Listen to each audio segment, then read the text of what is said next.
everyone, and welcome to the Survivor 41 Deep Dive podcast here on Reality NSFW. This is a new adventure. We're talking about the ins and outs of really anything we want. I'm Alex Rubino, and joining me is the host of the Challenge podcast here on Reality NSFW, the Survivor Rewatch podcast, and many more things. It's the incredible Lauren Pratt. Lauren, how are you? Oh, Alex, I am doing fantastic. Looking forward to talking about Survivor. It has been off my television screen for way too long, and I cannot wait to get into this with you because this cast, in my opinion, is fire. Oh, they're bringing it. They are so bringing it so far. I hope we're not jinxing anything, but 2 hours in, we got an episode that didn't feel like 2 hours to me. I watched it twice and was like, this feels short. This is great. It kept moving. I always have my problems with there being too many things, as Sophie said when starting Winners at War. But that's Survivor, and I have to accept it. So, yes. Yeah, I absolutely had to rewatch the episode because I was at the premiere party, and it was very, very fun, but also couldn't fully pay attention to the entire episode. Fair enough. I was sadly not with you guys, but stuck in Jersey. Yeah. What are some of your initial thoughts? How does it feel to have Survivor back? What were your thoughts about the episode as a whole before we dive deep into all of it? Yeah, so in terms of the episode as a whole, I thought they did an excellent job with character development, and that's something I think Survivor's been missing in the most recent seasons for us to get to know as viewers who some of these people are. I want to know the cast. I want to know their stories. I want to know what they're going to bring to the season, and just the 100%. Fact that we got to see some of their lives being brought to the television screen from back home, pictures being shown. I thought it was really good that they added that in there. I couldn't agree with you more. They pulled something from the Australian Survivor playbook with the little backstories on people. Some of them were really, really sweet. I don't think they always had to go with the quote-unquote sob story. I mean, they were beautiful, and it was great to get to know them. But I really hope they don't just stick to the one-note sob story when saying, all right, here, get to know this person. Here's a hardship they've had. Because everyone's had them, and they definitely deserve to be mentioned, but I do want to see some variety, if you will, if you know what I mean. I'm not really too sure that we're going to get that variety, because it's I don't think we are. The sob story that we get, but at the same time, I still at least am happy we were getting to know people's backgrounds. Oh, 100%. I'd rather have that over nothing. And you know what? Baby steps. We're getting something. But I am curious, like starting the episode off, we have like the Jeff breaking the fourth wall. He's like hiding this beware advantage, which I don't even want to think about yet what it is. Survivor's going to be dangerous. We got shots of the crew for the first time. What did you think of that whole opening little montage? Because I was in love with it for the most part. Well, and I think what helped too with the opening segment of it is all of us are waiting for Survivor to come back on our screens. And so that anticipation is there. And then we're seeing everyone come up onto the boat, getting who the tribes are, all of that. And I just was hyped up about it because if we had Survivor on our screens within this past year, I don't know if it would have been like that electric, but since we didn't, that's what made everyone super excited for what was to come in the episode. For sure. I think that it was just so nice to have it back. I mean, I don't know if I want to see Jeff breaking the fourth wall like every moment throughout the season like he did with like the beginning of the first tribal. All that. I don't know if I need that. But I didn't mind it at the beginning. I like all right, you're being a little corny, you're being a little weird, but you know what? Survivor's back. I'm just as excited as Jeff is. That was fun. But if we're going to talk about like, there was a lot of talk about them getting rid of "come on in, guys," which frankly I think is so overblown. It's Jeff's like fourth most used catchphrase, and we're losing one word of it. That frankly, I just kind of almost wish they didn't need to. Like Jeff didn't need to like mention it of like, look at us. We're trying to be cool and be like hip and all that. I feel like if they just did it, and maybe afterwards, like some of the cast members like said they were like they talked about it, I think that would have been so much more meaningful to me. Whereas in some ways it's like I think Jeff genuinely cares, and I think they do care about like trying to be better, but I also think they want to be better but also look better, and you know what I mean. It's like we do something nice without having to like take credit for it, for example. Do you think had he just said the new phrase and everything without mentioning it prior to and having people's opinions on it, how many people do you think would have actually really noticed? I think you might have noticed, but it would have been like, okay, all right, that happened. And you move on. Yeah. That's really all that would have happened. And I mean, frankly, that's how I'm still taking it. As all right, like we still have like it's still Survivor at the end of the day. Like, come on. If people stop watching because of that, that is on them. Good riddance. You weren't a fan to begin with. I don't need to say you have a nice life in your hole. But one catchphrase we didn't get that I'm pissed we didn't get. Where the hell is 26 days, 18 people, one Survivor? Where the hell is that? See, you need to contact Jeff. I mean, really, You have his number? to at him on Twitter. Have you added him about it yet? No, because I know that won't work. No, I mean, maybe you'd be that one person who would actually read it. Oh, sure. He's gonna read my tweets of all the people, especially when I'm just saying all of his tweets are stupid, which they are, and I will maintain that to this day. But so we didn't get that. I just think they didn't want to highlight the 26 days thing, which whatever. Okay, like I missed that, but I don't know. We still got like everybody on the boat. We got like Nasir's. I love Nasir's stories so much. Although having Jeff as your dictionary is a little concerning, but other than that, it's beautiful. What I do want to ask you that is, do you think that in any way could affect his win equity?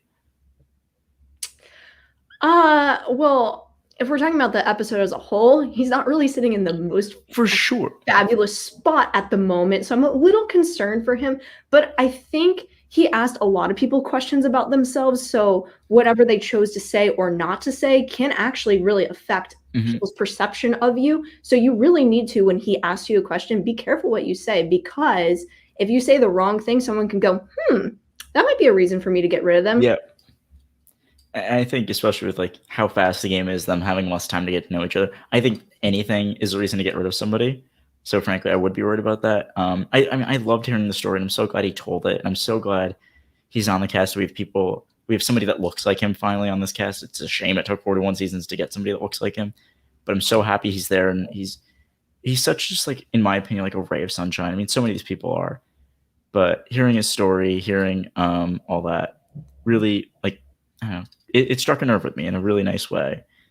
But I almost think that like the marooning on the boat is almost like Tribal Council 0 for all these people.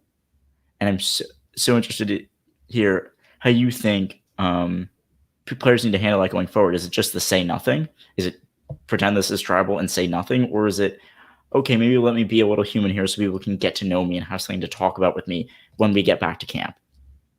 I think, and obviously I've never played before, so this is quite frankly just my opinion. I think you need to give everyone a little bit of something that's enough for them to have a connection with you, but not too much where they think you could be threatening and someone to get rid of.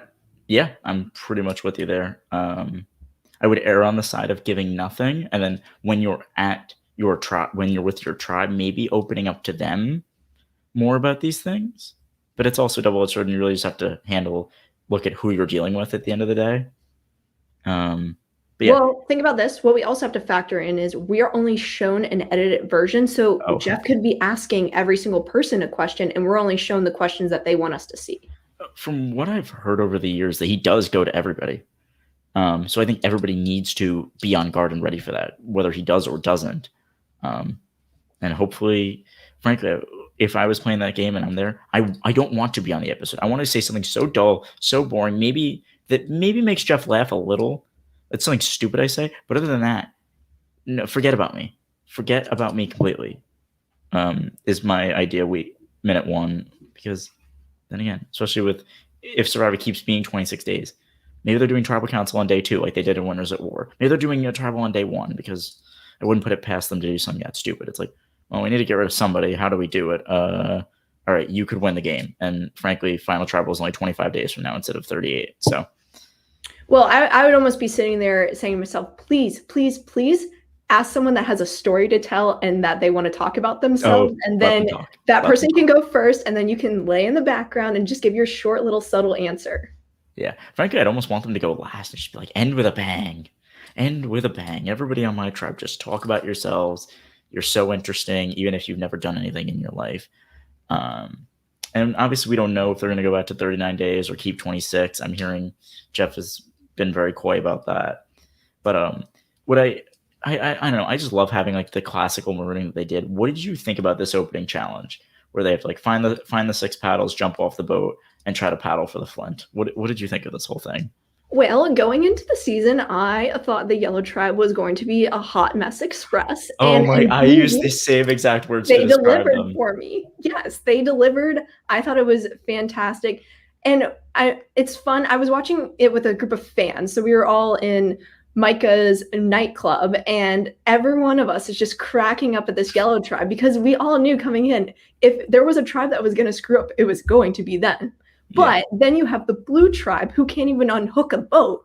So really, 2 tribes shot themselves in the foot. Yeah, I think I almost think Luvu's worse in a way because at least with Yase, the Yellow Tribe, I can say, all right, your paddle being yellow, there was like yellow rope all around there. Maybe it's a little harder to like miss something like that. Whereas Jeff even said you have to like unhook on the front and the back. And at one point I caught in the challenge, he said, it is literally as if they are anchored down. He literally said that. I caught that and I was like, he is giving them the answer and they are just not listening and they are moving nowhere. So frankly, I think almost Luvu was the bigger hot mess in that moment. And I kind of loved it. So well, their adrenaline's also going, so they're clearly not paying attention to anything he's saying. But if you're sitting there paddling and looking and just seeing the other tribe blow by you, you have to think there has got to be something wrong and that you just aren't that shitty of a paddler. Oh, of course. I don't think they're all that dumb. Of course, it's adrenaline, but I'm still going to call them out for their stupidity. They can even laugh at it of like, come on, what were we thinking? How did we not check that we were literally dragging an anchor? But frankly, the amount that they had, how they got as far as they did dragging an anchor, I'm also kind of impressed. I mean, look at that tribe. They got guns. That's a good physical tribe right there. Really, you take a tribe and you put a former NFL player on it, you're probably in decent shape. Mm-hmm. And an NFL player is still in his 30s. Like, he's not like an old has-been, with all due respect to Tom Laidlaw, that what Tom Laidlaw was in the NHL. Danny, like, just was playing in the NFL years ago and is still in, like, unbelievable shape. Like, holy crap. Oh, he's in amazing shape. Oh I mean, look at most, like, this cast in general, all of these people are in great shape because, I mean, we'll get there, but that first immunity challenge, they were hauling ass, every single person. Yeah. And I think one thing I've noticed about casting for Big Brother and Survivor, ever since they've added the minimum 50% by POCs, the cast are just also better looking. It's amazing when you take a group of people from literally all facets of life, and you have every color of the rainbow represented in every single shot. I love the way Lex put that on Wednesday. Every single shot, you're seeing all the colors of the rainbow. They're just beautiful. Like, in every way, I'm just like, I want to be you guys. Like, they're so cool. I want to hang out with all of them. And I don't really have anybody yet that I'm just like, they need to go. I'm not going to enjoy the show until they go. Whereas I've had every season of Survivor up till now, and in Big Brother and everything. I need you to go. We don't have that. We really don't have that. I hope it doesn't happen. But so far, I'm just like, yeah, I don't like you as much as I like you, but still, you're all bringing something to the table, and that's all I want. Bring me something. Well, so far, this is one of my favorite casts, hands down, just based on episode number 1, because you really can see how people are. And Ricard put it so perfectly at the immunity challenge. And just, as you said, it's great to see the diversity we have on this season. Yeah. I can keep talking about Ricard all day, but I also just love that Jeff is saying this is one of the worst day ones in Survivor history, talking about Yasa. I'm just like, he was coming out like guns blazing. I'm like, this is the sassy Jeff I love. And I mean, I was watching this alone, or my roommates would pop in every now and then who aren't Survivor fans at all, and they would just laugh. They just continue to laugh at me. But even then, just hearing Jeff roasting people, are like, why is Jeff so mean? I'm like, this is perfect. This is who Jeff needs to be in this moment. I'm all in for a roasting session. Let me tell you, I eat it up. I think it's great. I think it needs to be there. Lauren, why do you think I wanted to add a ratings section to this podcast? So you and I can do the same thing, because I've got roasts ready to go. Oh, I'm sure you do. Oh, you know I do. And as they play and likely get worse at playing the game, I will have more. But going into the tribes at the beginning, everyone's getting to know each other. We get like some of the, I don't want to say sob stories, but they were kind of like the backstories, a little bit like Sarah losing her grandmother, Brad losing his dad a week before he came out. Like, goodness. Yeah, I don't know. What we don't have to like dive down into like each tribe and like every like time we go to camp, but like I don't know, like looking at the tribes as a whole, what were you thinking of the beginning before they had to like make those decisions of like Savvy or Sweat, for example? So this is something I want to bring up with the Savvy and Sweat scenario. Okay. Obviously, realistically speaking, you should probably pick Sweat, which all of them decided to do. But I think that they should have made a guy and a girl do it. You think production should have made them pick a guy? Yes, they should have had to select a guy and a girl to compete doing that. Yeah, I'm very much in agreement with you there. I didn't even think about that as much as like, oh, they should have done that. But I completely get that because, of course, you're going to have two guys doing it every single time. Correct. And I think that would also change the dynamics of the initial talking amongst each other within the tribe, because in every single one of them, you had 3 girls, 1 guy, and then that's how relationships start building and forming. And so I think they should have mixed it up a little bit amongst the tribes. Mm-hmm. I completely agree with you there. And I think what's so interesting about that debate, even with like doing Savvy or Sweat, is like the way I think, if it were just me of do one or the other, I'm picking the triangles every day of the week. Because even though I would probably go insane trying to figure out how many there are and recount 3,000 times, if you're giving me a task to do 4 and I have 4 hours to do it, I'm probably getting it right at the end of the day. I may be going crazy. But I think when you have 6 people doing it, 6 people who also don't know each other, they don't know how they think, they all likely think differently. If they're all trying to do it like together as one unit, they're going to fail. Like, you're just going to like be like, no, wait, this one, and then how many do we have here and all that? And if they're all doing it individually, you're going to get 6, you might get 4 or 5 different answers. And then, okay, do it again and again and again. And it's like, I don't know, you're putting yourself at risk. But I do think that's what production wanted. I think they wanted one tribe to go with Savvy, one to go with Sweat, and really see how they would both play out. But I don't even think that. Do you think this flopped at all in terms of like what production was looking for with it? So what I will say about Savvy and why I think that they all made the correct decision and not picking it, because if my tribe decided to pick it and I was out there, I would say minimal to nothing, because what if my number is the number I select and it's wrong? Instant target. Yeah. So that's the one thing. I think everyone made a smart decision for their own personal game, but then you hear people when they pick the Sweat, like Voce out there, well, who wants to be that idiot that does it? And then he's like, yeah, I'm the idiot that got stuck with this. Yeah. I do wonder what it would have been like if he pushed back even a little bit more, because I think he's in a position of no winning at that point, because either you're doing the Sweat and you're away from your tribe for 4 hours at least, which already is not good, or at least at that point maybe you're likely the hero, or you're definitely put into the hero role of, all right, solve this for us. Either lead them in how to solve it, or just do it on your own, and we'll all be here to give you the answer. And I think if he doesn't get that right, he's just fucked right off the bat. I don't know a better way to put it. So for somebody I had low expectations for going in, not bad given what he had, I must say. It wasn't bad. Yeah, I'm on Team Voce at the moment. I think he brought more to the table than a lot of people were expecting. Mm-hmm. I'm with you there. And Lauren, are you good? Yep. All right, I thought you were frozen for a second. But all right, they both do it. Good on them. We have the whole Nasir catching Danny and Deshaun looking for Nina, which he was dead on the money. And this is something I really want to like dive deep into if you're cool with it. Yeah, let's go for it. How should Nasir have handled this? We got some questions about it. I saw earlier. Alex Tree said, put yourself in Nasir's situation when he sees Deshaun and Danny not doing the task and potentially looking for rails. How would you guys play it, or how should he have played it to avoid sinking to the bottom of the tribe?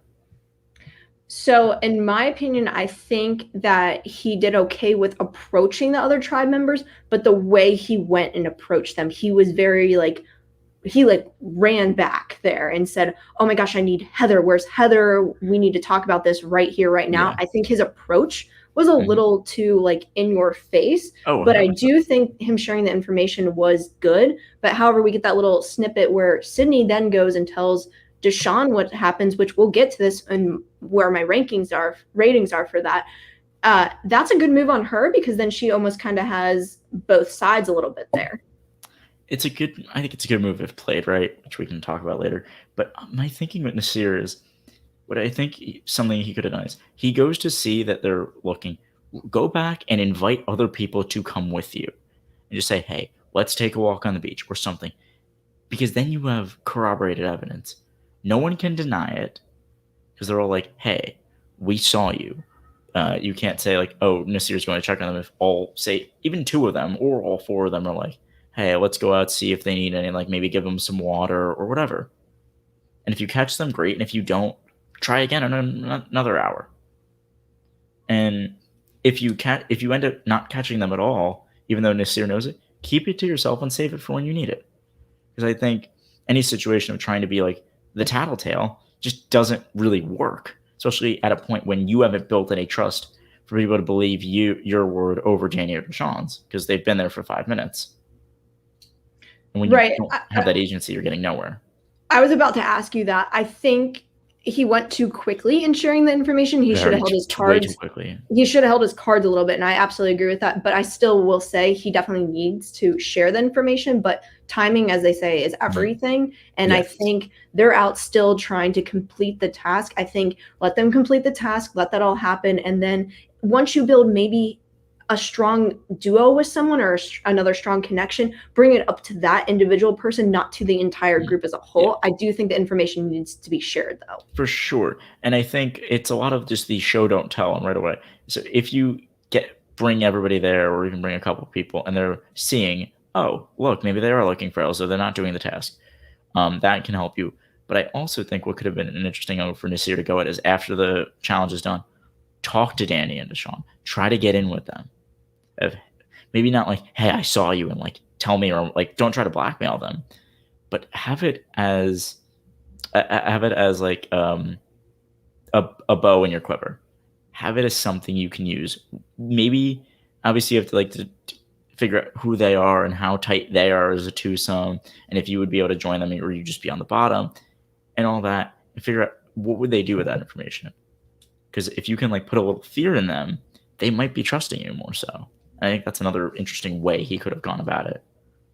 For sure. And I did the preseason coverage with Jonny and Matt about this particular tribe. And we were kind of saying that we thought those three guys would maybe link up because they're all three extremely strong, very, very athletic. And so I think you're right. If he can maybe sneak his way in, knowing that he could potentially already be a duo, say I'll be with that group, but then also he needs to find his duo and someone he feels strong with to make 4, which he was trying to pitch that to the ladies and say, I want to be us 4. Let's make it easy and we'll get rid of one of these 2 guys. Yeah.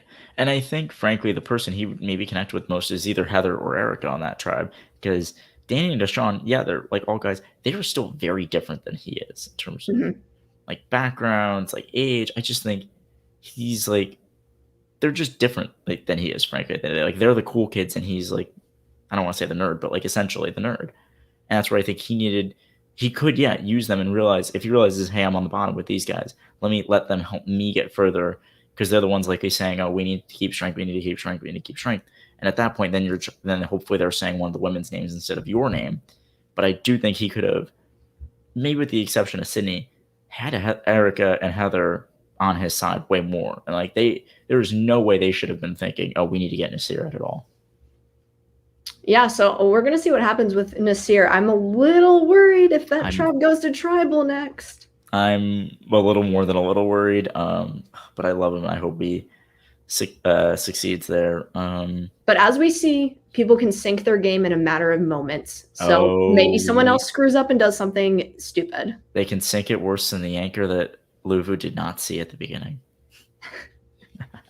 They absolutely can. Talk a little bit about Yasa and their dynamic.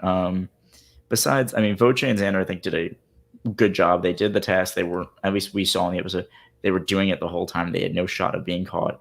Everybody trusts them after. But what do you think of the remaining 4 back at camp, how they got along, how they were working with basically the 3 women, and then Abraham kind of being his own little bit of a crazy ball of energy right off the bat. Well, let's talk about Evie. Evie hit the ground running, which I thought was amazing. Went right in there and just had a plan and set the plan in motion immediately. Top of the tribe for me at the moment. Oh, I love Evie, and I think it's something where this can, like, she pulled it off. A move that I think is tough. If you're going to be the person driving the action at the beginning, you need to be prepared for the ball to come back and hit you. And no one was saying, all right, Evie's the head of the snake. We need to get her. Everyone's like, okay, Evie, yeah, I like you. And I get it in a way of like, if I were out there, I just want to be friends with her. Like, oh my God, she seems so cool. I just want to talk to her about anything. I don't care what the hell we're talking. We can talk about paint drying, and I'd frankly be entertained with her. And she's so smart. My only concern is that people are going to see it at the end of the day. I don't think she can hide, maybe not being the level of a PhD student, but being so smart, so savvy, for lack of a better word, in the game of Survivor, as it goes down the line, as like the tribe swap, as they merge. It's like, I don't know how she gets out of this, but she's freaking phenomenal right now. Evie is set up in a perfect spot at the moment, because the great thing about Evie, amazing listener, listen to what other people had to say, but still push the agenda that Evie wanted. She pushed her agenda in a way that was like letting them think it was their idea. They were a part of it with her. She's like tight with Lyanna. Separately, she's tight with Tiffany, which I also really like. She's got Boche and Xander both really like her, and Abraham's gone. Like, I don't think she could be in much of a better position at the moment. But come a swap, if she's not in the numbers, I do worry that, like, oh, this chick's smart. She's really fucking good. We need to get rid of her immediately. Can we talk about Xander for a moment? Because I have to say, everyone seems super comfortable with Xander, because when they have to go to the summit, they are like, why doesn't Xander go? Because we all trust that he's going to come back with the information and be super genuine and upfront. And normally, you don't see a group of people just agreeing that instantly, and he seemed fine with it. And didn't put a target on him. No target on him. When he came back, he was good and clean. No one questioned anything. And I think he's playing the like dumb surfer boy so far, like the way dumb surfer boys have wanted to play for years. Like, I'm seeing a younger and I don't know if smarter yet, but like a version of Jay Starrett actually in him. Super likable. He's got, like, there's no hiding. He's going to be a physical threat when it comes down to it. He's going to be able to find idols, I bet, or advantages. He already has an extra vote. But I think he's that guy that you love him, but in the back you're like, I need to get rid of him. Like, there's no way he doesn't have a target on his back long term. But yeah, the fact that they're just like, yeah, you go, you do it. And he comes back and they believe everything he says. Yes, he's like, telling the truth. And I love the way he framed it. But that is such a damn risk. And say, hey, I risked my vote for the tribe, because then on the other side you could say, hey, you're like, whoever you're aligned with, hey, you're risking our votes too. Because if we want to work with you, you may not have a freaking vote. I don't want to work with you as much. I need to focus on somebody who 100% has a vote at this first tribe when there's a tribe of 6. Here's my only issue. Now you have a tribe where everyone's going to know that you have an advantage. 4 people knowing you have an advantage is dangerous. 100%, especially if this tribe continues to lose, frankly, because they're going to say, hey, I need to get to a swap and a merge. Why do I want the guy who has an extra vote who, yeah, sure, we're tight now, but he may not use it on me. Correct. I may need it, and he's going to fucking fuck me over. So I think it's a double-edged sword where he could be benefited by the fact of, hey, I've got an extra vote, and when we're down to such small numbers, we're going to need everything we can get. But also, like you said, 4 people knowing you have an advantage on day 1. This was day 2, excuse me, that he went for it. This first like moment of the game, all right, you took a risk. You went for something that, yeah, you're saying it's for the tribe, and I want to believe you, but you did it for yourself at the end of the day.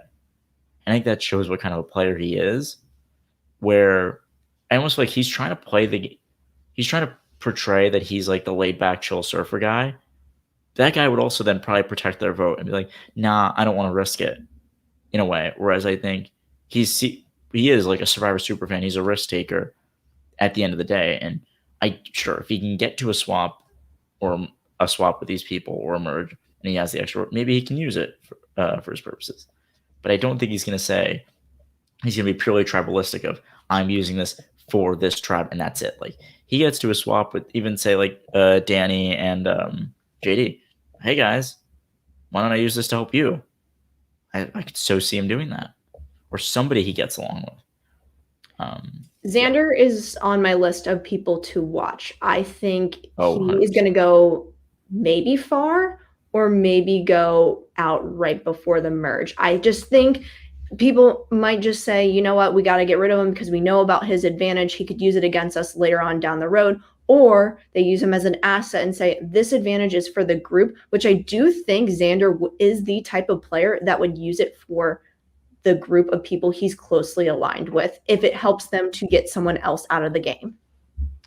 I think that's true if I think it's like, all right, this can help me. And if it happens to help my group, great.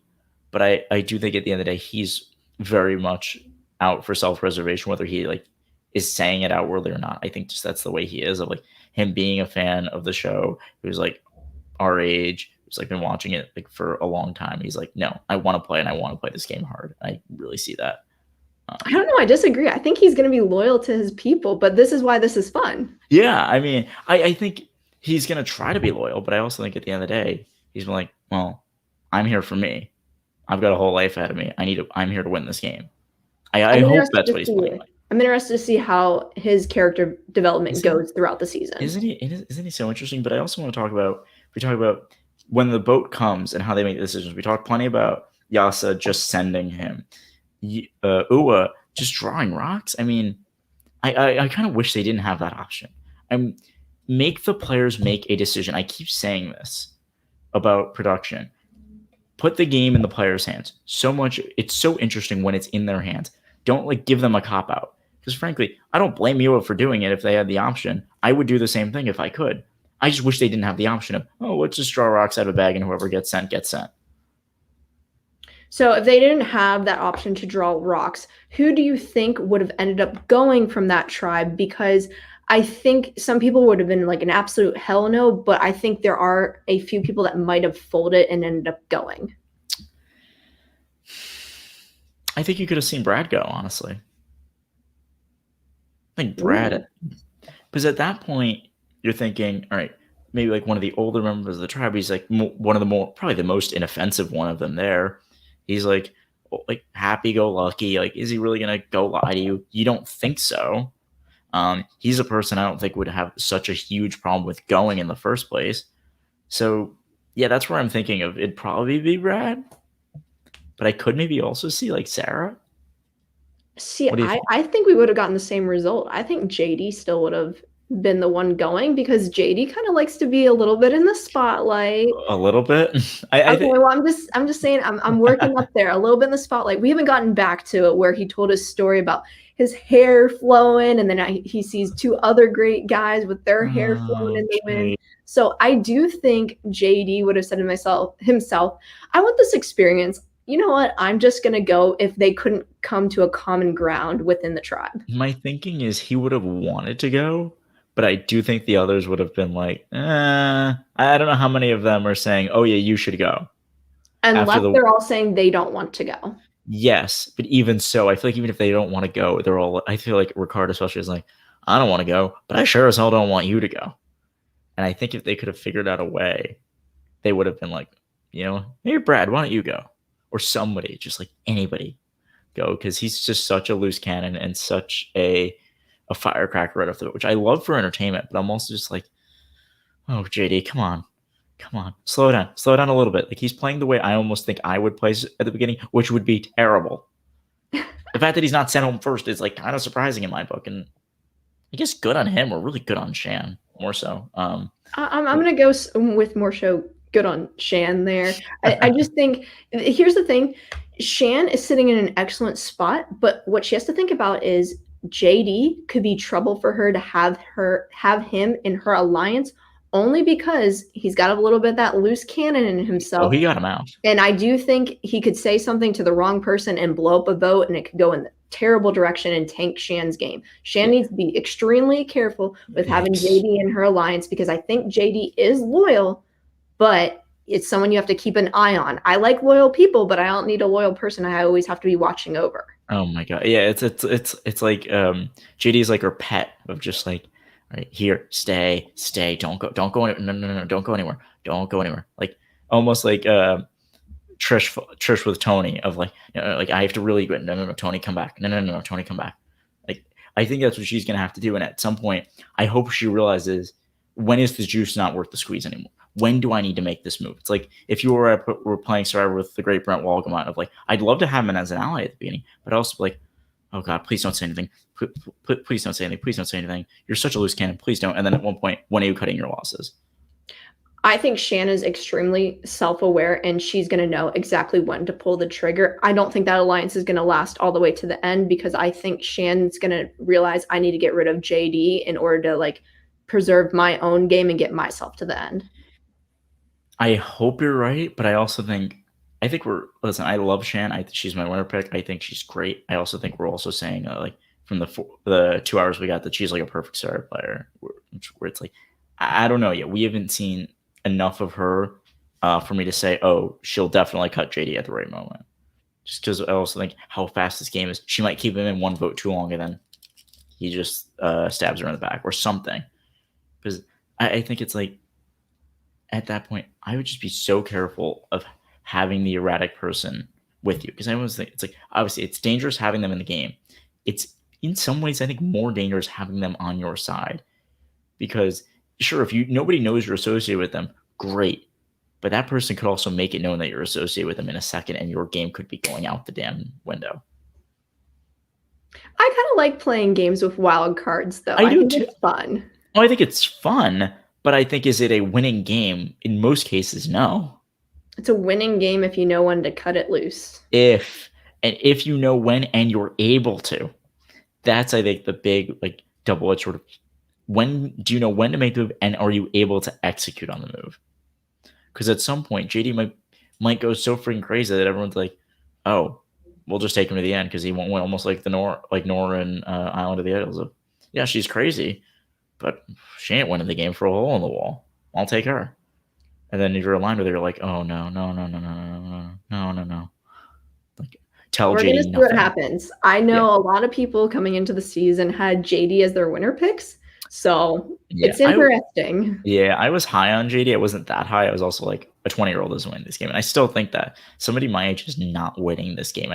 It's so tough for me to see somebody on the higher end of the age spectrum winning, and I really don't see them awarding $1 million to somebody who's 20 or 21. Frankly, I just don't see it.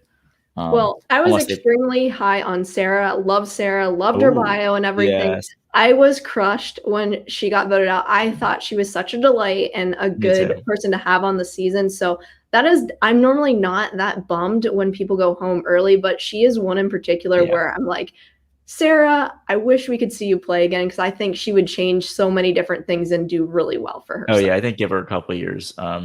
She'd be a force to be reckoned with. But before we move on, I do want to talk about Luva real quick and their decision, because they actually, oh my god, here he is. My god, what is going on? Yes. Hello, Jonny Fairplay. How are you guys doing? We're having a blast. Oh, we are having so much fun. This has been very good discussion back and forth about this first episode. It's been great. So I just finished the ProWrestling.net podcast talking last night's Extreme Rules pay-per-view. I have not got a chance to watch Australian Survivor yet, so I think we're just doing a Q&A tonight. So, but I had a couple minutes before I go drop off my daughter's dance bag. I knew you guys are on right now, and I wanted to say congratulations and good luck on the maiden voyage episode of the podcast today. Well, first of all, thank you for giving us this platform to do it. I mean, it's been like 40 minutes, and Lauren and I are, I think, just both having the time of our life. I do want to ask you one question, Jonny. would you protect or risk your vote if you're up there in that summit? What would you do? Oh, risk my vote. Always. And That doesn't surprise I me. saw what Brent said, and Brent was standing beside me, or I guess sitting beside me. I think he was sitting, I was standing. Are you sure you remember? Just for accuracy's sake, I just want to just point that out. Yeah, I'm very logic based as far as my voting strategies and alliance strategies. Mhm. So I won't work with someone that plays with their heart versus their mind. And I typically find myself I'm willing to work with someone that doesn't necessarily love me if I know what they're doing. I can't work with what I don't know. 100%. So, but as far as risk versus reward, I'm all about reward, and I'm a gambler by nature. And so in anything I feel I could easily explain away what happened out there. So it was just like, hey, they did this thing, risk reward, and I'm just like, I ain't risking nothing. It's day 2, there's if you guys know me, I am a gambler, but there's no reason to gamble on day 2. But that's a lie. I'm gambling day 2. I don't know if you could pull that off, honestly. I don't know. If they know who you are, obviously, like pretending you're playing with new people who don't know. I think even by day 2, they know that you're that gambler type. I would be like, every red flag would be up in my head of, oh, is he gonna, like, I know he's gonna risk it. Is he gonna tell me the truth or try to lie about it? I feel I could give enough details that I would be believable in what I said. I mean, think about how many times I lied to Krista and Sandra repeatedly, and they bought it every time. I mean, I screwed over that alliance, I think 6 times in the course of 39 days. And every time they're just like, okay. I'm just like, why? I mean, you even had Dara is just like, Jonny lies sometimes and sometimes he tells the truth. I think he's telling me the truth. Why would you think that? Yeah, I know. It's like, but at the same time, if you go back and watch Pearl Islands, I play a pretty honest game, because once Burton comes back into the game, and because Burton and we really didn't have the conversations that I wanted to have prior to me voting him out. And when he came back, he's like, look, I'm willing to do anything to win this game. Lie, cheat, and steal. I'm like, hey, Jonny Fairplay, nice to meet you. Where were you the first 12 days? That's not the guy that I understand you don't want to say that, but at the same time, you're a smart human being. You're logical in what you do, but if you're not going to break from that in any way, I can't do anything with you. So as I said, I can work with a scumbag that's logic based. Yeah. So, and for me to, I think Sandra and Krista and Dara are normal human beings. And I convinced them after lying to them 6 times after the fact that I'm with them. And they're like, okay, this time he's telling the truth.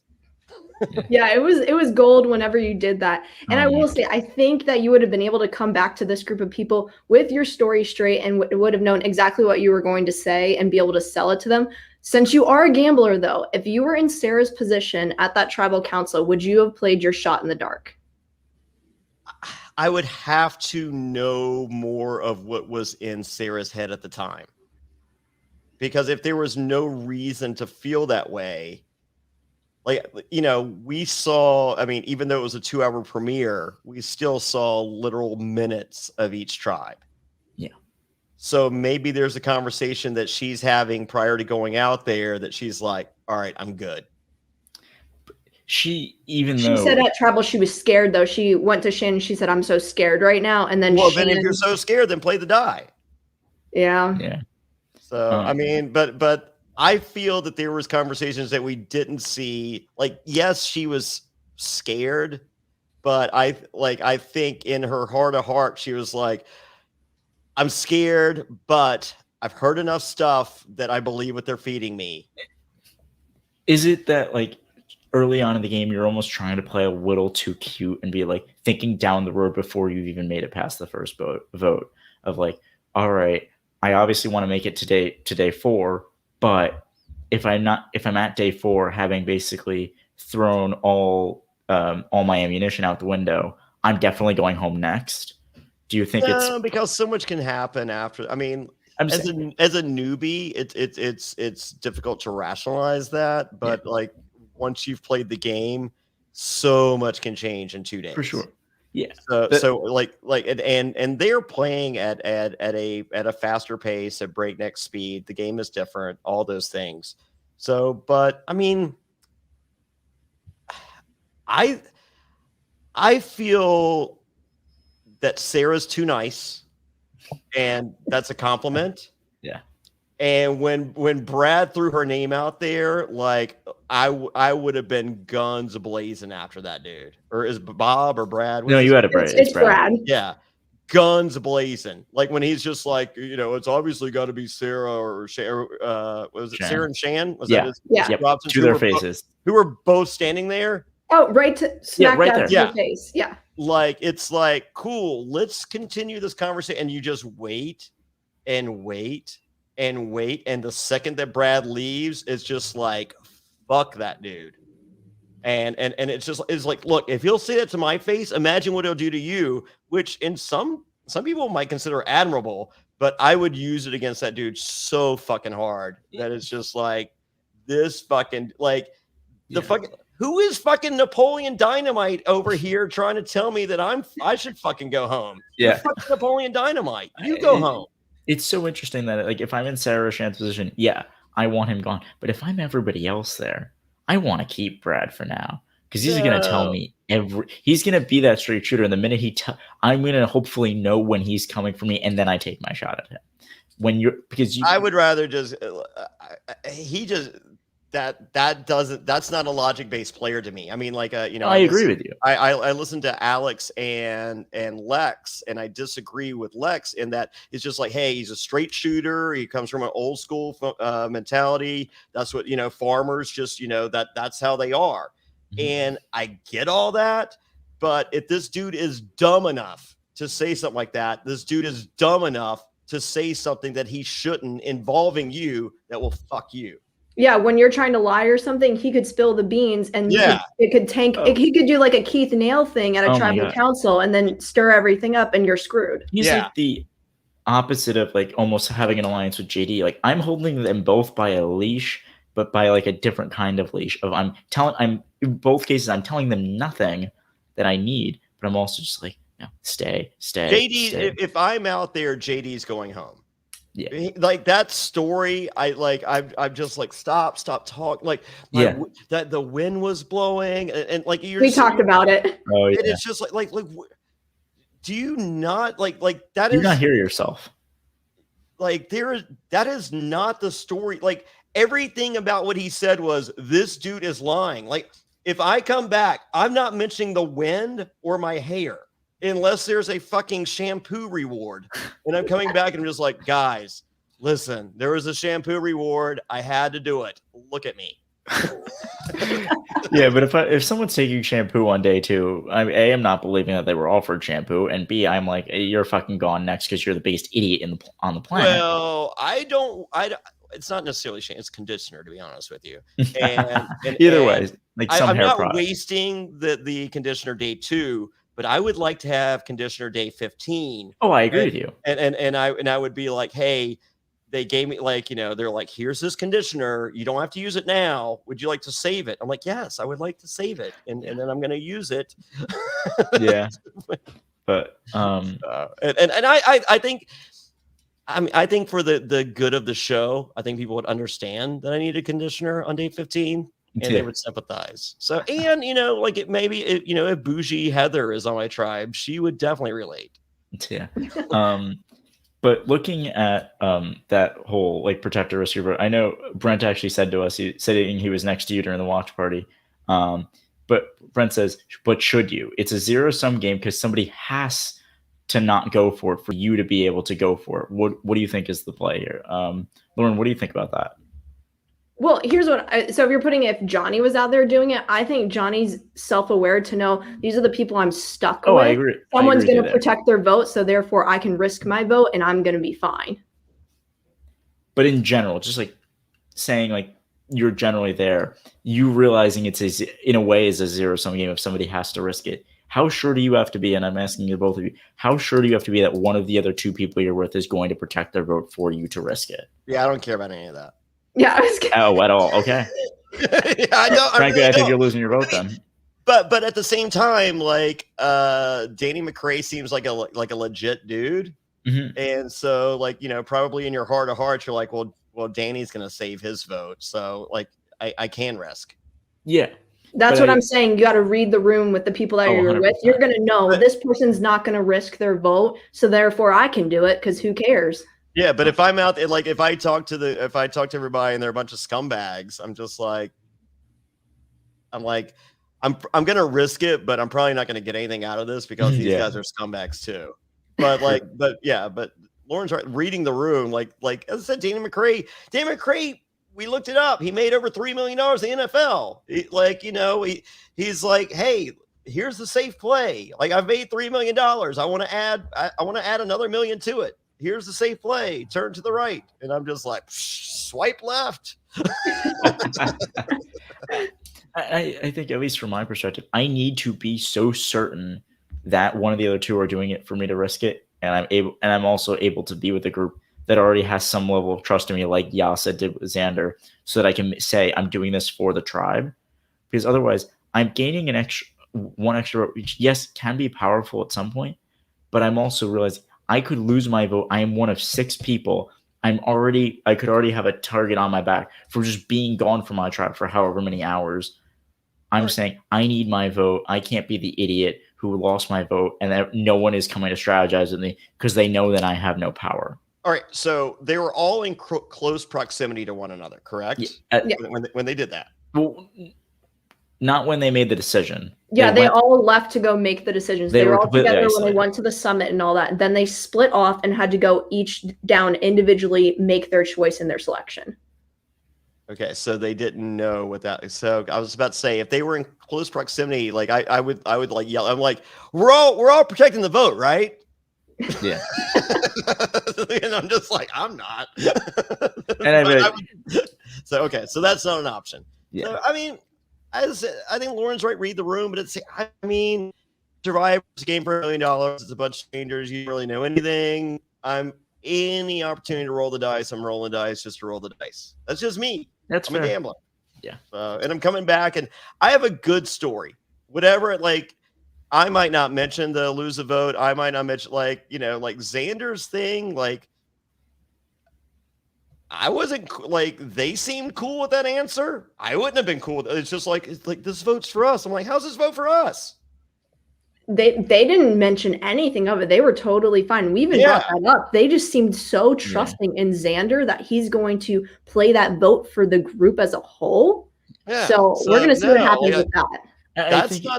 That's not the answer I'm coming back with. No, but I think I hope I'm able to give him credit for reading his tribe right, because if he read them right and he's thinking that, he did a fucking great job. I am shocked because I'm shocked too. The draft special, like Matt got him. I didn't. I got Dr. Death. So you lucked out. You got Dr. Death, and Dr. Death looked pretty good this episode. If I'd been talking to Dr. Death throughout the episode, so weird. So I do want to ask you, who do you think after episode 1 is sitting at the top, and who do you think is sitting at the bottom in terms of being in trouble that they could get voted out? And then who do you think is like running the show right now? Shan's at the top. Is it Shan? Is that that's Shan? Yeah. I feel like Shan's in a really good spot right now. Mm-hmm. And at the bottom, I still think someone asked. Let me go back. Oh my God, you guys talk so much. For everyone listening, the comment section has been blowing up a little bit. Yes, Sam Hignan writes, Johnny, do you still think Yase is still the messy tribe? Absolutely, positively. So I think they are still a mess, but I think Dr. Death's in a good spot there. But I was impressed with Evie's game, and a lot of people would not expect me to be an Evie fan, and I was thoroughly impressed with Evie. Like we didn't see her pet peeve will itself into manifestation. Strangely, I think that Luvu could become a bit of a hot mess tribe.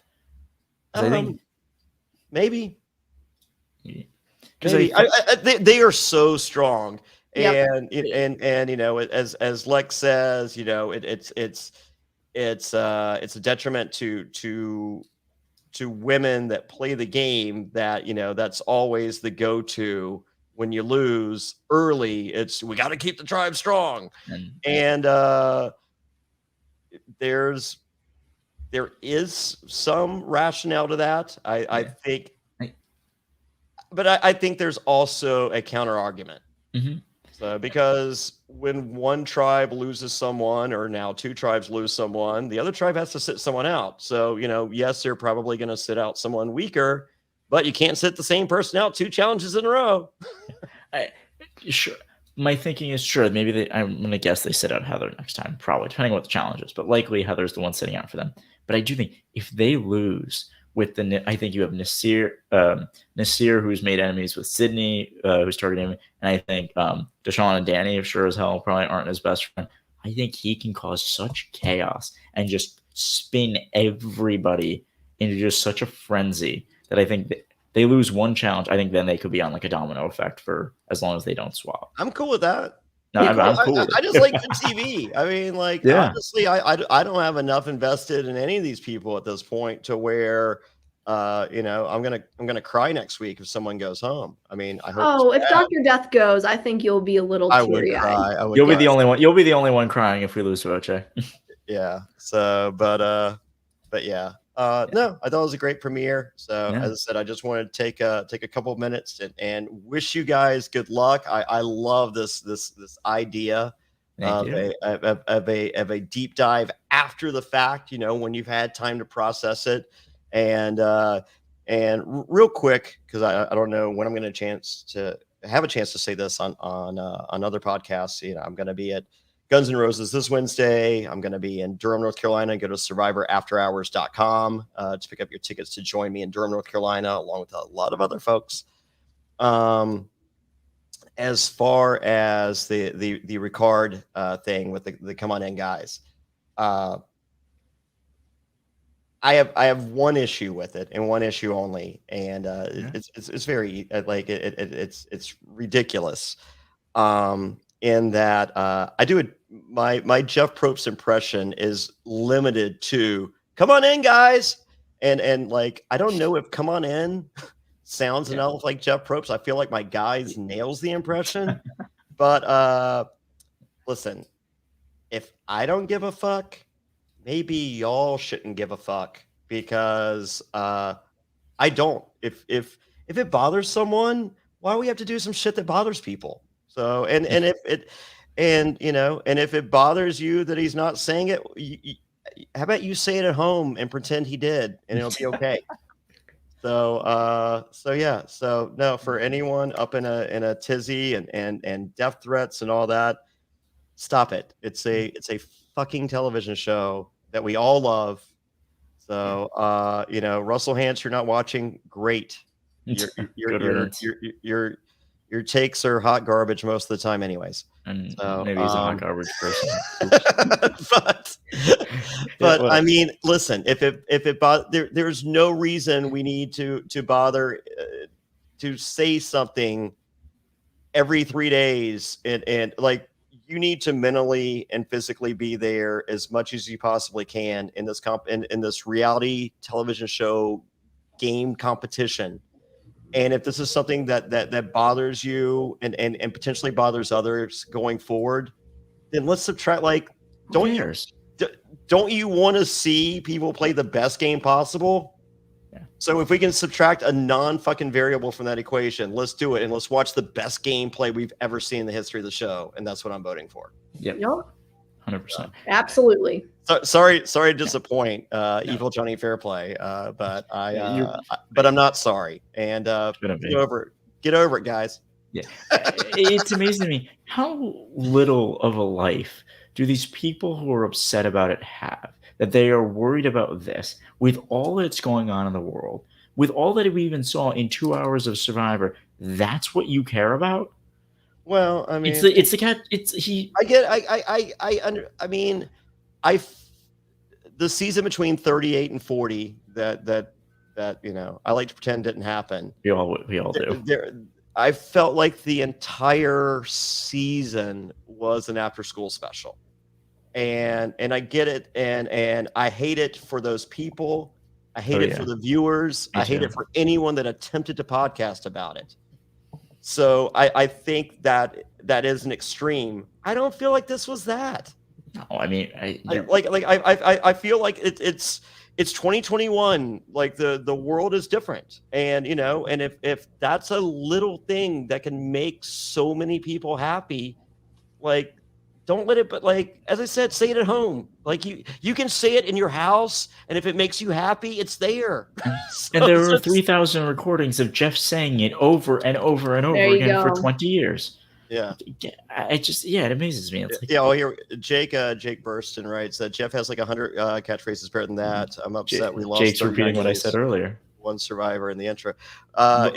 You could honestly, you got to dig deep. Could fucking go away. And I mean, I didn't even know it was a fucking saying until like a year and a half ago. Like they're just like that's that's a Jeffism, and I'm like, really? I've really never paid attention to it. And then I did pay attention. I was like, oh, I hate it. Yeah. So, when someone points it out, then you actually notice it and you see it so many times and hear it so many times. Yeah. I got a quick question for you guys. Yeah. I don't know if he mentioned it on the show. Did Voce say what he did for a living? No, I don't remember him mentioning it. Okay, so he's well, I mean, I this is a spoiler or not, but I mean, I guess I could share it with you guys. I mean, it's kind of like a fan pod, like people are coming here for information. No confirmation, but rumor and innuendo is Voce is a neuroscientist. Whoa. Yep. Shocker. Breaking news. So. This you had me build up for like something, and okay. Yeah. A neurosurgeon. Sorry. Yes. My bad. Whatever. Same. Close enough. He does stuff with the brain. Yeah. So, but that's I no confirmation. This is strictly rumor and innuendo, folks. Don't. So there we go. All right. With that, thank you guys. Bye. Thank you, Johnny. Take care, Johnny. Keep kicking butt. Later. Thank you. Thanks, Johnny. All right. Now that Dad is gone, let's have some more fun. Now that Dad is gone. Oh my God. No, listen. I'm kidding. I love Johnny. Oh my God. Yeah, Johnny's amazing. He popped right in. We are definitely going to have him on. We're hoping at some point throughout the season. Also want to note, we are going to get some Survivor players on here. We're going to get some other podcasters on here. It's going to be a mixture of everyone, and it's going to be a lot of fun. So make sure you continue to join us weekly for this. But let's get into some of these ratings. Oh, please. You and I are like, we didn't even have to say it. I was like, all right, let's go. I'm ready to go. Let's rock and roll with this. Bring up the photos, bring up the images, and we're here with all the content. Photos of everyone. All right, let's look at these beautiful people. Here we go. All right. So, my thinking was we take it tribe by tribe, and since Luvu didn't lose anybody, I figured they're a good place to start. What are your thoughts on Danny? So Danny, for me, what I did was I listed out all the tribes and I put people where I thought they were within their own tribe. So Danny, for me, is just smack dab in the middle. He's not at the top of the tribe. He's not at the bottom of the tribe. I think he's sitting in a great spot. I don't think he's going to get voted out, but I also don't think he's running the show. Yeah, my notes about him, he didn't get much. He's obviously incredible physically. He's very likable so far. he was pretty much believed from what he said from the summit, which he was telling the truth. And frankly, as we've kind of figured out, I'm more on the side of, for the reward being an extra vote and the risk being losing a vote at the first tribal council, I don't mind his decision at all. I think it was frankly a good decision. Like, I'd give him a 7 right now for the game he's playing. I think, is he at the top of my list of people who are winning this game? No, not right off the, but I think he's a sneaky contender. And really, if he's like this likable the whole game, he's got the strategic mind, I think, that people wouldn't expect. Watch out for Danny, especially with the 26-day game. Yeah, I'm going to give him right in the middle between the 6 and the 7, going with the 6.5 here. I think he made Lauren, don't be fancy fencerton. Give me a number. All right, I'm going to go with 6. All right, I'm going to go with a 6 because, as I said, he's smack dab in the middle of this tribe for me. Fair I enough. think what he did well was deciding to protect his vote because his tribe did not go to one of the first tribal councils. So they've had more time to build relationships. His vote's going to matter. He's going to need that vote. Definitely going to matter. Yeah. But love Danny. I have high hopes for him. I think he is going to do pretty well in this game. But right now, have him sitting at a 6. All right. Let's go to the guy he did the sweat challenge with, Deshaun. I could start with him. I gave Deshaun a 6, whereas I think he's in a similar position to Danny.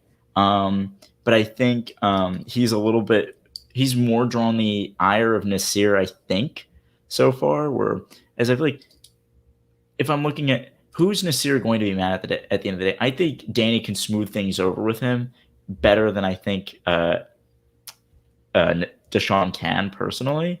So they were very close to me. Deshaun did good with the challenge, with the sweat challenge. He was good in the immunity challenge. And I mean, everybody seems to like him so far. Besides Nasir, it looks like they're taking his side in the whole thing. But I do think deep down the women could start thinking, you know what? He's a bit of a sneaky guy. And I think you think that more with him than you do with Danny. And I think that's why I have him at a 6. This is why I love that we disagree. Yes. I actually think Deshaun is a little bit higher than Danny, so I'm going with a 7 for Deshaun, so flip-flopping here. Okay. The reason I say that is because Sydney approached Deshaun about what Nasir was doing. So Sydney is saying to herself, I think I can trust Deshaun with that information. Mm-hmm. She didn't go to Danny. Well, we weren't shown that. She could have, but we were shown Deshaun for a reason, so that makes me think, maybe those two are going to have a connection down the road. And I think Sydney right now is sitting pretty decently within the tribe.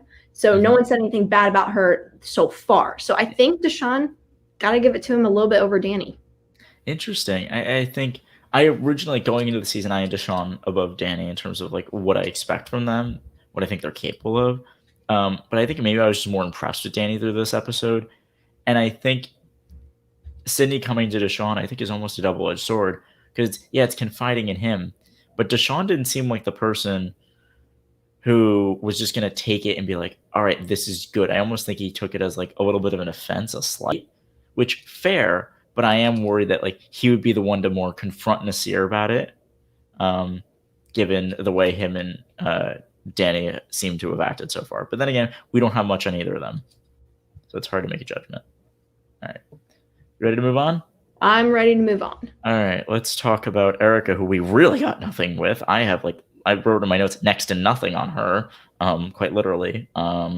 She had the moment on the boat where she said she was going to be cast when the season was going to film in 2020. Other than that, I have like nothing on her, and that's kind of why I gave her a 5. Smack dab in the middle because I have nothing to go off of with her. She seems likable. She seems nice. She doesn't seem like she's in a terrible position, but I've got nothing. What do you think? See, this is where I am going to agree with you. I gave her a 5 as well because when you have little to no information to go off of, you got to kind of put them in that sweet spot. She didn't do anything wrong that could be alarming, but she didn't do anything great where I'm thinking to myself, she's a standout here on this tribe. So she's someone we are going to have to wait for future weeks to see what she does and what her game plan is because I just don't know it right now. Yeah. I do think she has a good amount of potential to be sneaky and likable and under the radar, which I'm looking forward to seeing. All right. Let's talk about the other person we got nothing from, Heather. What do you think about Heather? I liked Heather. I think she has a really good personality, and I do think that she's going to be able to potentially get herself within this tribe if she works really hard at it, which by them not losing the first challenge gives her that opportunity to create those bonds and those connections, because we see many of times if you go to tribal early, sometimes the easiest vote is to vote out the person that's the oldest on the tribe, which I actually hate so much with a I do passion. too. It pisses me off. But I do think the way Heather was speaking to other individuals, I think people are going to gravitate towards her and say, I want her in my alliance. I think she could be loyal. Fair enough. Yeah, I gave her a 5 as well. For slightly similar and different reasons with Erica, that we got nothing from her. But I also think she's fighting more of an uphill battle, and I think she started to fight it, which I'm impressed with. She's like, seems like she's making good relationships with a lot of people on her tribe. I don't think anybody's like, we need to get rid of her. And that might partially be due to Nasir maybe sinking his own ship. But I do think, yeah, if it's not Nasir, maybe she goes. But I also think it's like, are we really taking out Heather just yet? Which, frankly, I'm impressed with her so far. And that's why I have her at a 5. Yeah, same at the 5 level, just because we haven't seen enough of her yet, but I'm sure we will. She's someone that just intrigues me, because I do think if she can make it past the first couple of votes, she could be sitting in a really good spot, because I just think she's going to be likable and people are going to want to work with her. My hope for her is that she has Chrissy Hoffbeck upside. That's what I'm hoping to see out of Heather. The ability to be cutthroat, but also likable and fighting through really all the odds being stacked against you due to your age. All right. Let's talk about the man we've been talking about a while. The lovely Nasir. Oh, this hurts. Start with Nasir, Lauren. What do you think? Oh, Nasir. I just have such high hopes for him. And I just feel as though if they lose this next challenge, I think he could be the one, which is very, very sad to say. So that is why I currently have Nasir with a 3 for my rating, because I think he just didn't approach it the best with letting other people know on his tribe. I think, yes, he should have given them that information, but I think it was too quick. He should have taken his time, waited for the prime opportunity to do it. And I think the only reason why I think he's not a 2 for me is because he's the type of person I think can come out of this and is going to let someone else maybe screw up and tank themselves. For sure. I also gave Nasir a 3. The whole idle suspicion just was not good. His story on the boat, I think, in some ways helped him, in some ways hurt him. It's like, oh, here's something we can talk to you about and like learn from you, and that people have an interest in him. But also, it could be like, oh crap, he's got a story at the end. And yeah, I mean, if things don't shuffle with this tribe at all, he's gone. We can clear as day see that. But I see a little something in him, and I think he has a shot if he can tone it down and like one-on-one connect with people the way I think he's capable of. I think he could flip it and flip his whole game, and I just want to see that. He's going to be a fun guy to watch if he gets to a swap. He's going to be very fun to watch. Yes. And what's interesting is the person I think he could flip it on is Sydney, actually. A bit of a hot take. I think Sydney right now, I gave her a 6. She's playing a pretty good game. I mean, we didn't get a ton from her, but for the most part, I like the way she called out Nasir to Deshawn. In a way, I like it. In a way, it almost just seems like she's being the tattletale. And if that gets back to Nasir, I think Nasir could just have everything guns blazing at her, and he could make a reason with the other people of like, hey, she's young, she's athletic, let's just get her out. You can't trust her with anything. And that's where I'm thinking, if Nasir is smart and has his back against the wall, I think he could try to flip it on Sydney, actually.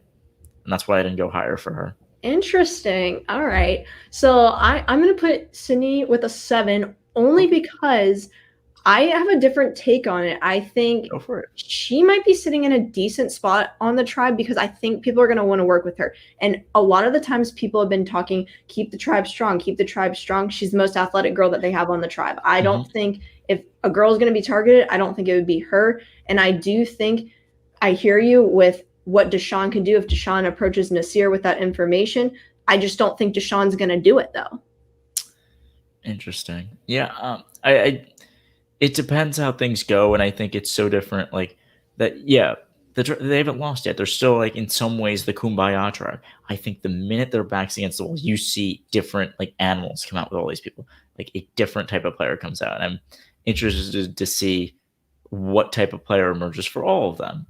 Well, what I will say about her, I think if she hears her name, shit's about to get real, and she will make sure that she finds a different way for someone else to go home. She's not like how we were talking about Sarah. Sarah was a little bit reserved. If Sydney hears her name at tribal council, Sydney's doing something to flip the vote Sydney's on somebody doing else. something, and I almost think that could get her in more trouble. But we can. I don't know. This is why this is good, because I have a different take on Sydney. I think right now she's sitting just fine on her tribe. If they lose, I don't think she would be the one to go home first on this tribe. Yeah, I think it's Nasir, but just watch out. If Nasir maybe plays a shot in the dark, or Nasir just, I don't know, fine, like anything. I think if something shifts, I think by her putting her neck out even a little bit and like saying to Nasir, hey, I took what you told me, and I basically threw it in the fire and told Deshaun immediately. We could see a war between the two of them, and it's not good to be in a war early. All right. And here's another thing that can't happen. If Deshaun does say that to Nasir, Sydney doesn't really have a play there in saying that's not true. I never told Deshaun, because you can easily fact check that in the sense Nasir was the only one that saw it. So he's the only one that gave them that information in the first place. 100%. All right. Let's move over to Yasa, and let's talk about, I think, both of our star of the premiere. Let's dig into Evie a little bit. Where do I start? Evie is just pure joy on the television screen. Great smile, great attitude, made instant connections with people, strong force all the way around. Gonna go in with a solid 8. I am with you there. Evie is the only person I have with an 8. She's highest rating. I think what's so interesting with her, like I said earlier, is the way she has tight alliances with just about everybody, but like separate alliances, and they all kind of know it. They're like, I love it. Like, she's tight with Lyanna. She's really tight with Tiffany. The guys all, I mean, Abraham, I don't think loved her, but he didn't have anything bad to say about her. I think Xander and Voce both like, she's good. I can connect with her. And I think that puts her right now in such a damn good position. And it's a good position that I don't think is easily able to be like toppled. If one of them is like, oh, I want Evie out, I think these people are going to fight for her. And like early on, that's something so important to have is having people that can trust you and that will actually put their neck out for you. And I think almost everybody's doing that for Evie right now. And love her game. I hope she like continues to blow it up. And I have an 8. And notice how subtle Evie was with steering that vote, because as we've talked about, making people feel like it's their idea. And also Tiffany knows how strong Evie pushed for her to stay. And the reason why Evie did that is because saying, I think Tiffany is going to be loyal. I think the only way Evie could ever be in trouble is if people finally catch on knowing that Evie has these personal connections with every person on the tribe. Yep. All right. Let's talk about one of her best friends, Lyanna. Lyanna is somebody that I didn't have huge expectations going for. I always liked her, but I also thought, oh, she's the only young person on her tribe. She's the youngest person on her tribe. Actually, no, I'm completely wrong on that. But she's like the young person that doesn't have the physical abilities, at least like seemingly, that Xander does. So I was always a little bit worried about her.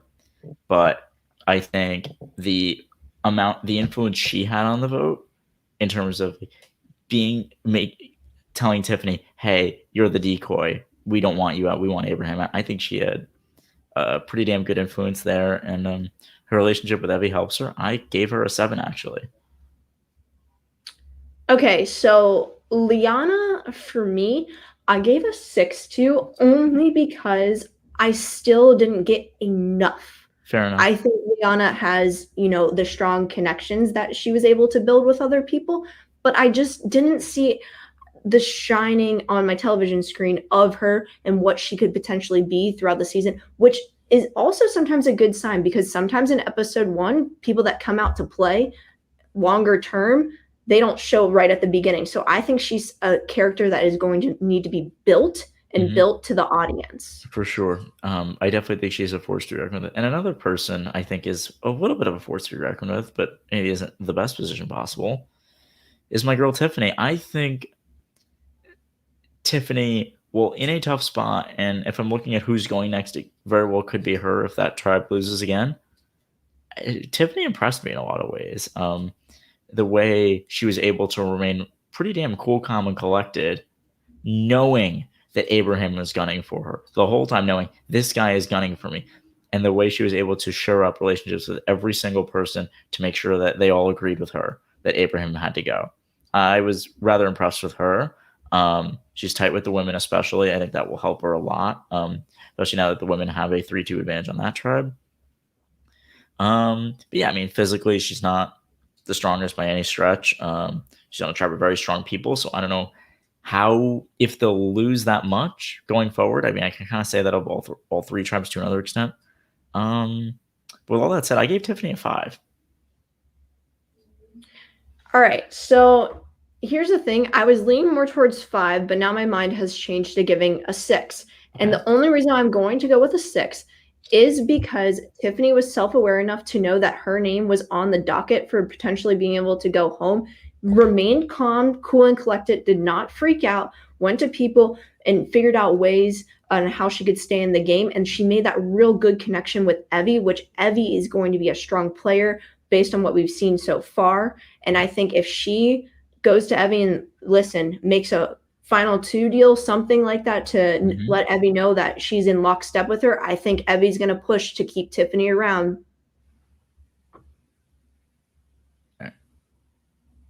Yeah. All right.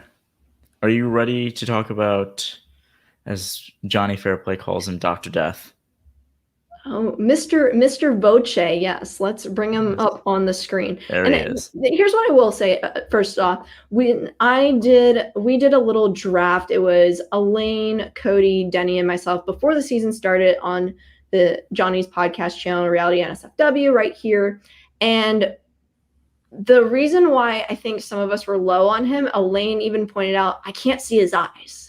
Just looking at this picture right now, you can't see into his eyes. So how do you know if someone's telling you the truth if you can't really get a clear picture of what their eyes look like? So that's just a funny little tidbit there. But what I will say, was extremely impressed by what he was doing. He, yet again, we keep bringing Evie up, made a connection right there. And I think this tribe is tricky overall. Oh, yeah, they're tricky. I don't necessarily know one person in particular who could go next, because I think it could just change depending on A, what happens in the challenge, and B, how those connections form throughout the days that they continue to be with each other. So I'm going to give Voce a 6 on my end, because I think, yes, he's sitting pretty well right now, but any person on this tribe, except Evie, I think could go on the next vote for one reason or another. We are in lockstep here. I gave Voce a 6 as well. He's in a decent position. He wasn't involved in the original inception of the Abraham plan. It was like him and Xander were the last people to know about it. So I give them a little bit. I knock him a little bit in terms of how tight is his positioning when he's like the last one to know what the plan is. Good on him for being malleable and going along with it and not like digging his heels in one way or the other. But I do think it's either him or Tiffany next if that tribe loses. He impressed me. I thought he was going to be like horrible, just like arrogant all over the place.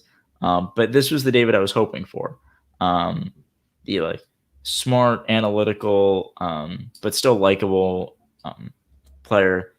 But I do think just with the numbers on this tribe being the way they are, I don't love his positioning going forward if this tribe loses again, frankly. And I gave him a 6 just because I think he's in a better position than Tiffany, but I also have more faith in Tiffany to get herself out of that position. Whereas I don't know how much I see it with David. I think Voce hurt himself by almost folding and giving up a person that would have realistically been loyal to him in Abraham. So I do think that's a little bit of a knock on him. But at the same time, I do think if this tribe does not lose, they could benefit from that because they're very cohesive with one another. I think in some ways, you can say that he folded and he shouldn't have, but I also think he was able to realize he's not in a winning position. If you're fighting to keep a loose cannon like Abraham, you are definitely gone next. If it doesn't work out, and I don't see who else he's swaying there. So I kind of give him that credit, honestly, that he didn't go crazy. But let's talk about the guy he did the sweat challenge with, and that went to the summit, and for somehow is so likable in the young gun Xander. Why don't you start with Xander? I came into this season not expecting to like Xander as much as I do, but I actually think he is so genuine with people. And the fact that they sent him because they trusted him the most, and it comes out of all their mouths, he comes back, gives his story, and everyone just sat there like, awesome, sounds good to us. That's why he's getting a 7 for me, because I don't think if it's between him or Voce, they're going to probably vote Voce out before him, because I think they all trust Xander at the moment. So Xander's getting the 7 from me. I think Xander has a lot more to bring to the table and could do quite well for himself getting into a potential swap or getting into a potential merge if he's able to corral the numbers. The only issue he'll run into, I think, is that physical strength, and that's a lot of the time people want to take them out for individual immunities. Yeah. I think I'm with you in giving Xander a 7. He played the summit rather as well as I think he could have. He got the extra vote, even if it was a risk I may not have taken. I applaud him for reading the room well and coming back and telling a story that was believable to this tribe. And they're still like, oh, yeah, Xander's cool. He's inoffensive for the most part. And I do think he has that ability to turn things on. My only concern is a little like Voce. He wasn't creating the plan. He also wasn't even told about the plan until the very end. So that to me shows a little bit of the pecking order and where I think the women are gonna, and maybe rightfully so, prioritize keeping each other in the game over Xander. And I think what could have hurt him a little bit is not being there for the first couple hours while he was doing that challenge. I think he's likable, he's trusted, but if they lose a couple challenges, I don't feel great about him. I don't know. I think he's capable, but I also think he's expendable in a way. Potentially. Yeah. All right. And let's talk about the last tribe, the tribe that had maybe the more interesting tribal council. That was UA. And first up is our first ever Wyoming castaway, Brad. All right. Oh, Brad. Oh, Where Brad. do I start with Brad? All right. Can I start? I'm going to stay with my rating first. Yeah. I gotta give Brad a 5 because we've talked about it a little bit earlier on the podcast. You just do not say people's names, especially 2 people's names, right in front of their face. It worked out for him. He was able to stick around. I don't know if they're gonna. There's so many people on this tribe where you don't know if you can actually fully trust them, because we have a couple wild cards. Oh. He is one of the wild cards. So it's a matter of which wild card do we keep around, and it's going to be hit or miss for me, whether they choose to keep Brad around and knowing that he is a straight shooter, but also he could just say and spill information to other people. And that could be really problematic if you're in his alliance. Here we go. If Brad keeps up the game he's playing right now, I'm going to have to borrow Brent's paddle and give him a 1. I'm not there yet. I gave Brad a 3. Okay. This was just not good. None of it. He played this pretty badly, telling Sarah and Chan, hey, I want one of you to go. That's already a bad start. Like, just you never do that. Even if you're playing like old school, just you're with a group. There are 4 other people there. You say the one person's name who is gone. That's not hard. Like, what the fuck are you thinking there, Brad? Come on. Come on. Frank, what's also concerning, his tightest ally, I think, is JD, and that's and I don't think JD values him the same way he values JD. That's why I put in my notes he's tight-ish with JD. I think the loyalty thing can help him and keep him in the game a little while longer. And not to mention, he almost went home at the end of the day here. If Shan wants something different, he's gone. And frankly, the only reason that he's not gone, I think, is because JD was able to realize Brad's so inoffensive, and Shan is able to be like, you know what? I want, for some reason, I want to keep JD happy over keeping Sarah. That's my thinking. listen, I want to like Brad. I think he's a fun character, but boy, oh boy, did he play this badly. And I'm even thinking of going with a 2, but I'll stay with a 3 right now because he's not 100% going home on this try. But boy, do it. He's likely going home. Stick with the 3 for now. The reason why I gave him a 5 is because despite all of the terrible moves that he did do, he still didn't get voted out. What a low bar are we setting? Also, the reason I was giving 3, he ain't winning this game. There's no shot Brad wins this game. If Brad wins this game, I'm gonna need to be resuscitated at the end of the season. How? It will make no sense to me. We've seen crazier wins before, so he would be up there. I mean, there's no edge of extinction, so I don't know. Brad winning would almost be on the level of shock of a Wendy Joe winning for me. That would just make no sense whatsoever.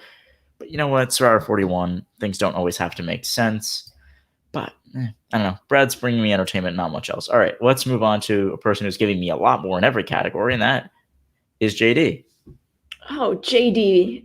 Ball of energy, complete fire, definitely likes to talk and lets it be known because he always has something to say. What I will say about JD, I'm struggling with this. Now I maybe should have given Brad maybe a 4 because I want to give JD the 5, and I can't picture. You can do that. I can't picture JD tied with Brad at the moment, so we're going to sneak Brad down to a 4. We're going to slot JD into the 5 spot here because he has someone in Shan that wants to keep him around, and I think she's at the top of the tribe, and so he's aligned with the top dog at the moment, and I think that's going to help him moving forward. Now, when the top dog, if she so chooses, decides to turn on JD, then JD's screwed. Yeah. I kind of thinking in the similar mindset. I gave JD a 4, so 1 above Brad. He didn't play this really well at all, and I think he's kind of lucky he's still in the game. Because the writing on he should have been gone first. I give him credit that he's tight, kind of, with Brad and Shan, which having 2 people on your side in now a 5-person tribe is certainly not a bad thing. I think him and Ricard are just going to keep butting heads, and I think if push comes to shove, I think Ricard wins that battle. And as well, not doing great. He didn't do great around the camp. Everyone's like, oh, what is JD's problem? He's always talking and talking and talking. And the summit, oh boy, I love just Ricard's reaction of I don't believe shit he says. And that's kind of the vibe I got from JD the whole episode. He is so hard to trust. I think he's even almost in some ways going to be harder to trust than Voce, which is saying something. And yeah, JD didn't tell a story. That was the other thing because look at Xander. Xander came back. Everyone believed him. When JD came back, everyone was like, what? Yeah, every one of them is no, there's no way this is true. And by the grace of the Mafia pastor, he's still in the game, which I'll get there in a minute. But yeah, I gave him a 4, and I'm almost feeling generous with that. All right, moving on. Let's talk about Ricard. All right, so I'm going to probably have a little bit of a different take on Ricard than you might, or I could be surprised here. I am also going to give Ricard a 5. And here's why, because I don't think he's sitting real high in the alliance at the moment. If Shan decides to stick with JD and Brad, because remember when JD and Shan were whispering that we can't get rid of Brad right now, I think that Ricard could be finding himself in a really tough spot amongst this tribe at the moment. And also, look at Jeannie, what Jeannie did. Jeannie threw a vote on Ricard. That means that he's already on people's radar. So that's why he's sitting at a 5 for me. I completely agree with you. I had him at a 5 as well. I'm putting him in a slightly better position than JD and Brad because he's fairly likable. He's in a good position with Shan, which pretty much everybody is, but I give him that credit there. I think him losing Sarah is a big blow to his game. I really think Sarah would have been somebody in his corner, and not having her and not being able to put up more of a fight than he should have. I think him and Sarah should have been able to convince Shan to keep Sarah over Brad. JD just trying to keep Brad. But yeah, he's in a decent position with Jeannie and Brad. I don't think it was great by any stretch, and his position with JD is just not good. So as much as I like Ricard and I want to see him succeed, and I think he has potential, he needs to step it up and step it up quickly. Got to step up that social game a little bit and get in with a couple other people and flip the vote. But the only thing he has going for him is he has 2 huge wild cards that are also on his tribe that I think could actually be turnoffs for other people, and they can tank their games. Whereas if Ricard stays calm, cool, and collected, he might be okay. All right. Let's move on to maybe the person I was most impressed with this episode. And that was Jeannie from just a pure expectation level. I'm going to start with her. I gave Jeannie a 7. I'm really impressed with her. She's in a position I really like. She's in the middle, but also in the middle with everybody. She's not like, she's nowhere near the first to go. No one's really bringing up her name to go. But also, if things flip around, she's also still not going anywhere. She stays in the same spot. I really liked her move, giving Ricard the Hinky vote just to make him shake in his boots a little bit. I don't know if she's going to get caught with that, but I still like the move right now. My one thing is I need Jeannie to get a little bit more agency and get more control in this tribe. I think she's capable of that, but if she gets that, she's a force to be reckoned with. If she doesn't, I don't know. But what do you think about her? I have to agree with you. I'm giving Jeannie a 7 for 2 reasons. Reason number 1 being her name was never tossed around as being someone that was potentially on the docket to go home. So put herself in a great spot there. Number 2, with the Ricard vote, because if Sarah plays her shot in the dark advantage, she loses her vote. So then there's no vote on Brad. And if Sarah gets safety, guess who goes home? Ricard. So spot on by Jeannie. If Jeannie was thinking that whole thought process through, and that's what she decided to do, and said, you know what, just in case, so it's not my name being written down, I'm going to write down someone else's name if I'm that confident that they're all putting Sarah down. So I got to give Jeannie credit for that move. Yeah, I remember seeing that. Like, wait, what? She voted for Ricard. Then you think it through. And yeah, I'm more and more impressed with her. And I mean, her story is beautiful. Personally, she's great. Yep. But yeah. All right, let's talk about the person who, at least on the Twitter streets, was the star of the premiere. My winner final person. Shan. You want to start with Shan? I'll let you go. All right. I'm giving Shan an 8. Oh, okay. Shan was amazing. I still think absolutely the star of the show. I think she's at the top right now. And I do think currently with what we're seeing based on the first episode, she's playing at the moment the best game. Obviously things change throughout the season, but I think she has a impeccable read on the people that are on her tribe. And I think she's going to mix and mingle, get what she wants done for it to favor her game, not someone else's game. I think she is completely looking out with what's going to be best for her and is not necessarily thinking about everyone that's going to be in her alliance. She is very, very smart, intelligent, and I can't wait to see more from her. 100%. I actually gave her a 7, and the reason being was that I think there's a difference between the game Evie is playing, the game she is playing. She's in a good relationship with nearly everybody on her tribe.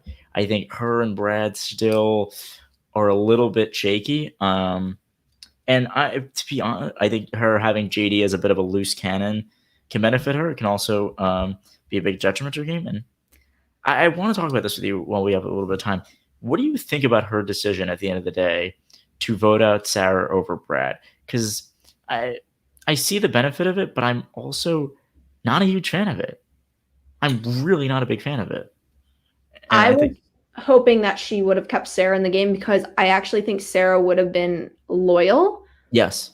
But they could have been thinking along the lines, listen, we're always going to know where Brad's head's at because Brad can't keep his mouth shut. And that's something good to have for the short term, not the long term. Yeah. I think they're smart in the sense of Sarah seemed to me as someone, if she got, comfortable within the game, she is someone that could have picked up and gotten really good at what she was doing and steamrolled to the end potentially.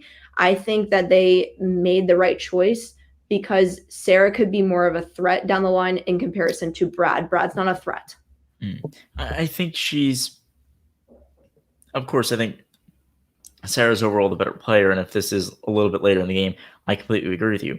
I think right now you're taking somebody who's almost essentially like Sarah values Shan as her number one at this point, and I think her, Sarah, and Ricard could have really been a good tight threesome.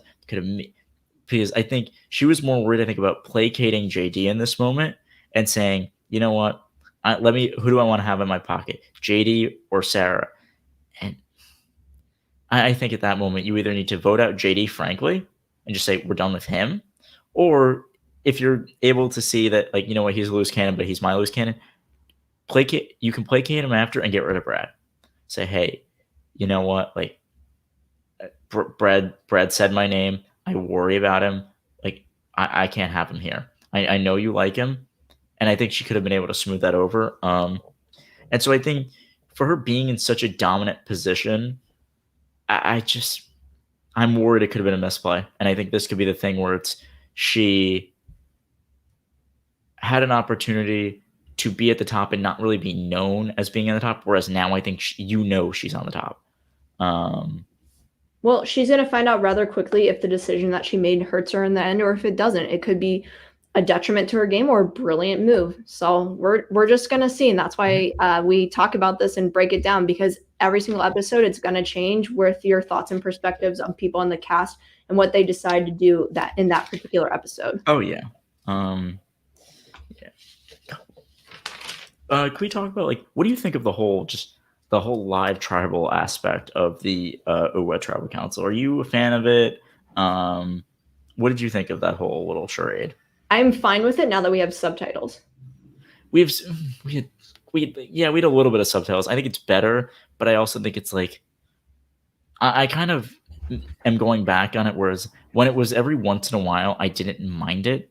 But at the end of the day, where it's like almost every tribal now, it's like the saying of, then what's the point of making all their plans back at camp? If just a tribal, I can like get up and go whisper to somebody. I like the whole Boston Rob thing of, you know what, I have to plan this out probably, where I have to put my hand on somebody's shoulder, or I have to like hope that this person plays telephone with this person, or say something out loud.